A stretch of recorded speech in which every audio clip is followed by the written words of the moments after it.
UKLO 1 year masters. No IELTS required up to 5 years visa. High visa success rate.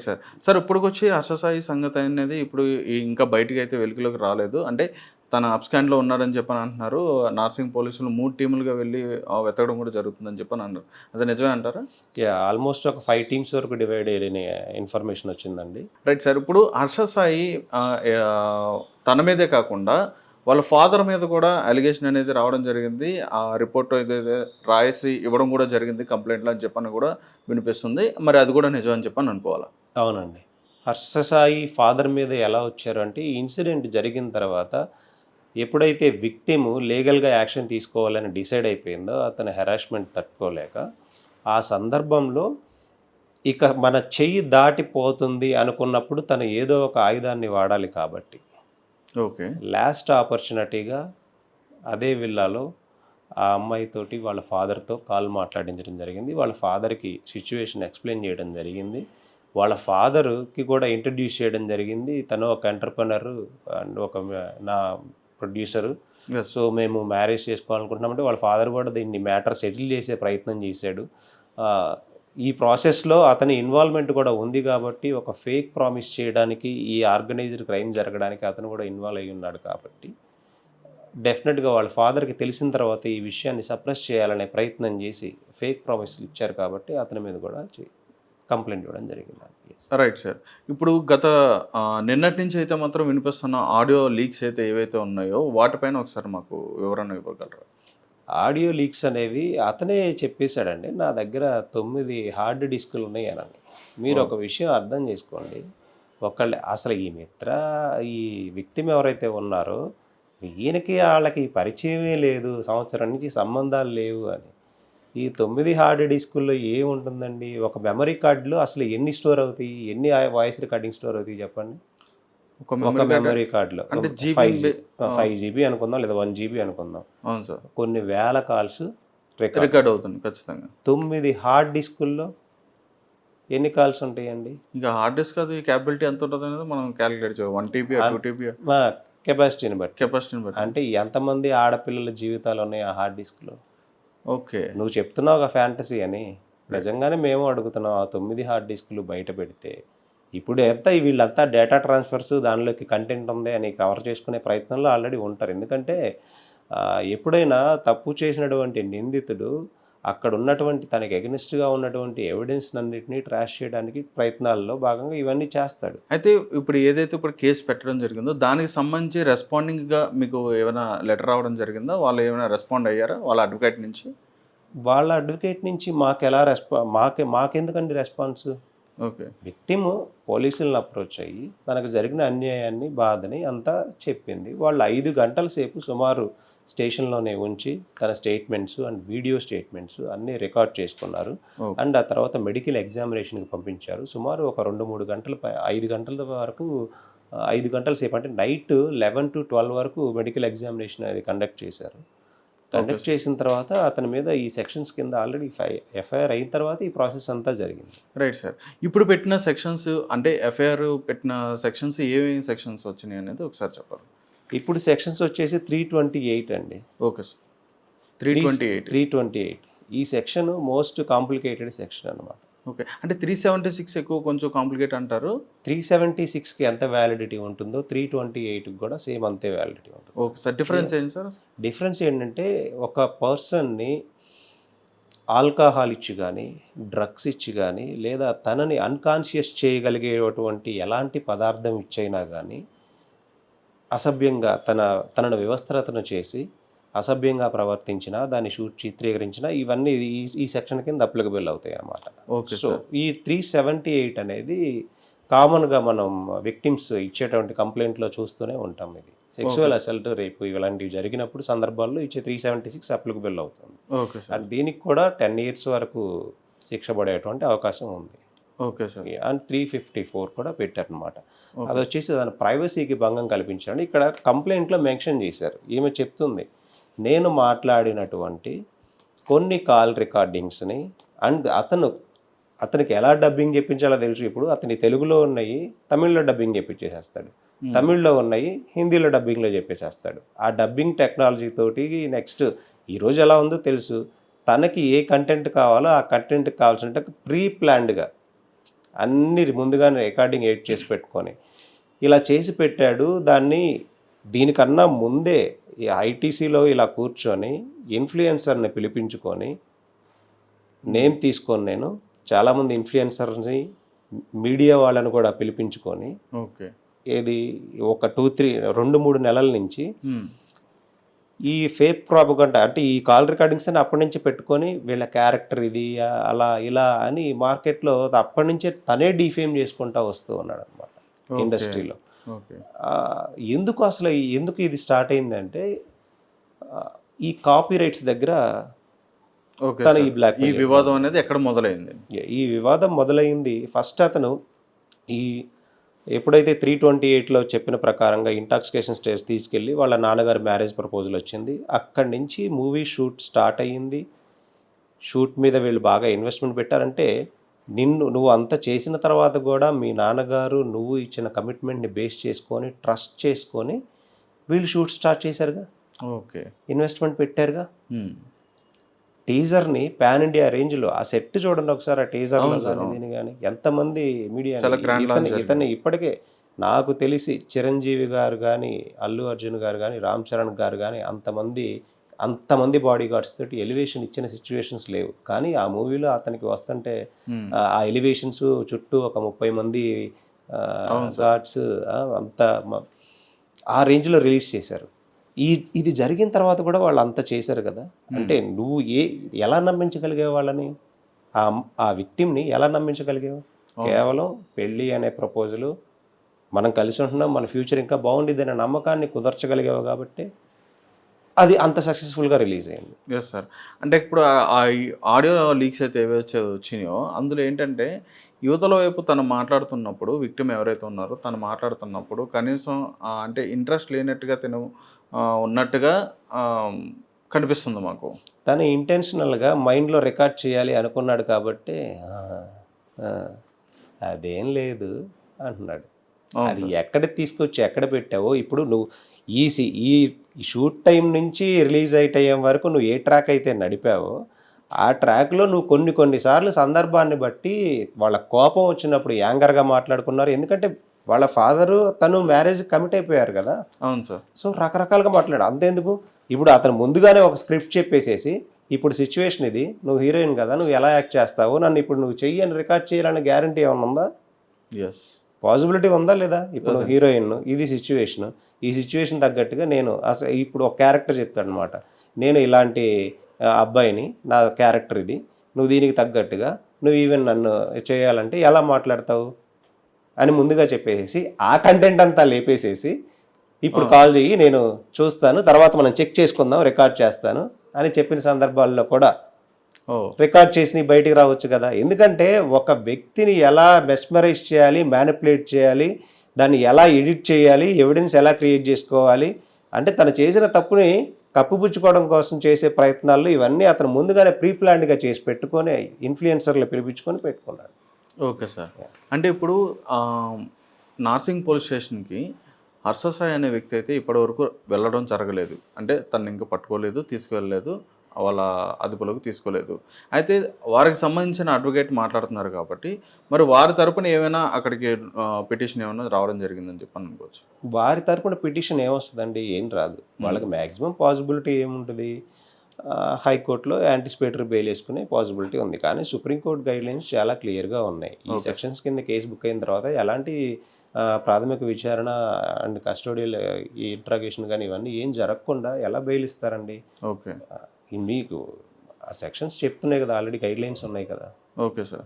Right sir. అయితే ఇప్పుడు ఎవరైతే బాధితురాలు ఉన్నారో, ఇప్పుడు విక్టిమ్ ఎవరైతే ఉన్నారో ఆమెకు సంబంధించిన అంటే ఆమెకు సంబంధించిన ఫ్యామిలీ బ్యాక్గ్రౌండ్ ఎట్లా ఉంటుంది, ఆమె ఫైనాన్షియల్గా ఎట్లా ఉంటుంది అనేది ఒకసారి మాకు చెప్పగలరా?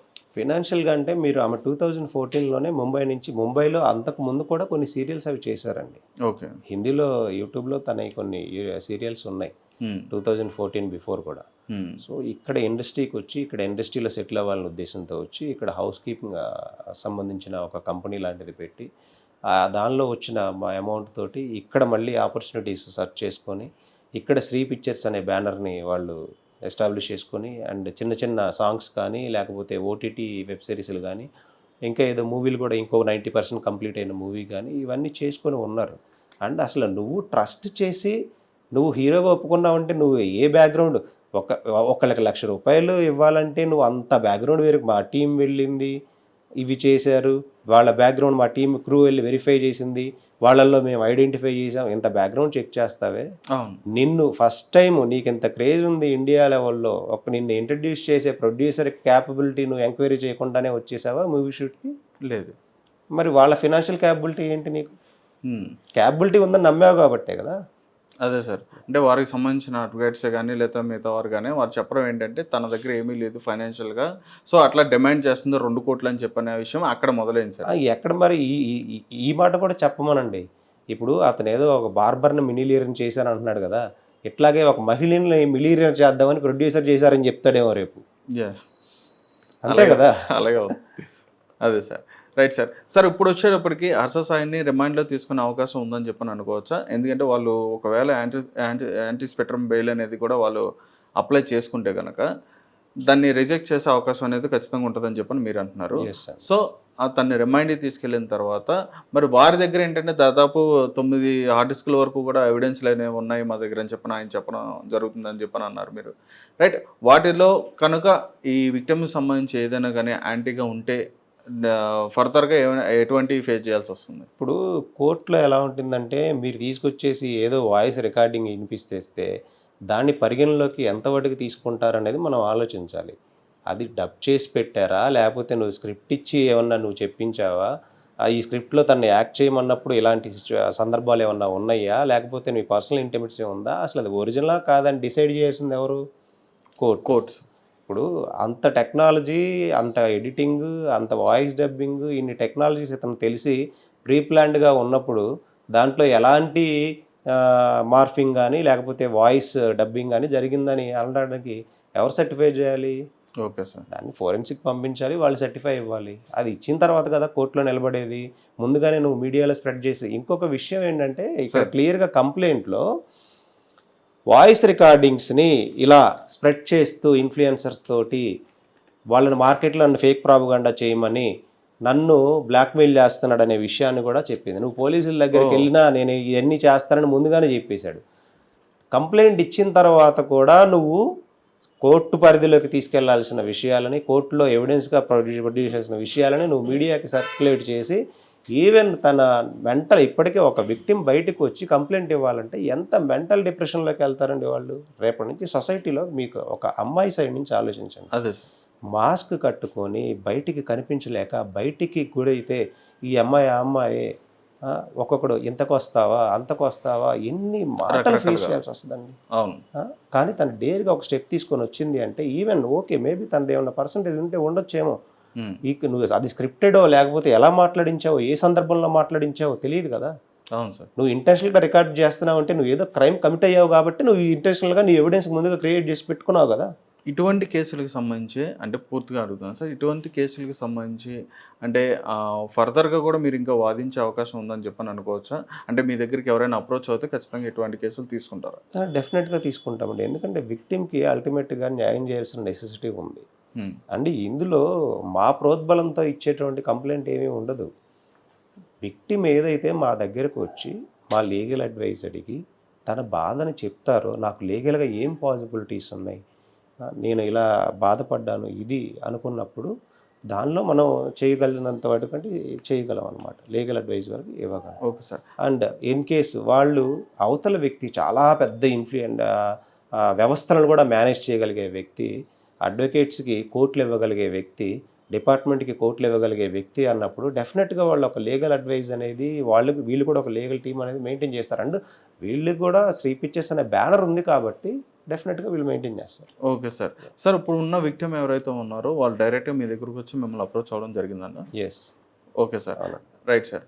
అయితే చివరిగా సార్ ఈ కేసుకి సంబంధించి ఎనీ అప్డేట్స్ ఉన్నాయి? ఇప్పుడు ప్రస్తుతానికి ఏ అప్డేట్స్లో నడుస్తుంది కేసు?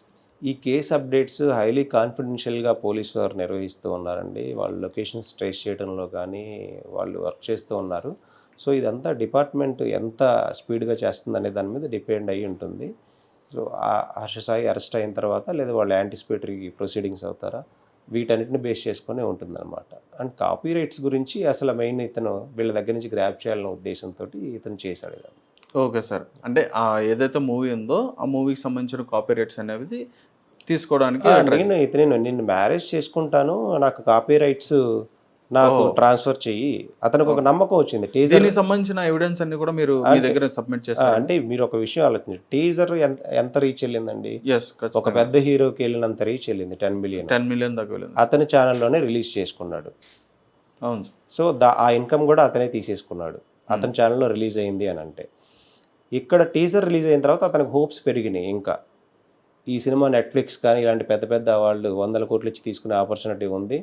ఇది మేబీ అతని నోటితో అతను అన్న మాటలు ఉన్నాయి, ఇది బాహుబలిని బీట్ చేసిద్ది, రామ్ చరణ్ అయిన సరిపోతాడు, విజయ్ దేవరకొండ మనం ఒక్కసారి వచ్చామంటే బాలీవుడ్ టాలీవుడ్ అన్నీ షేక్ అవ్వాల్సిందే అని నేను చెప్పినవి. సో తన సబ్జెక్ట్ని అంత కాన్ఫిడెంట్గా నమ్మాడు కాబట్టే.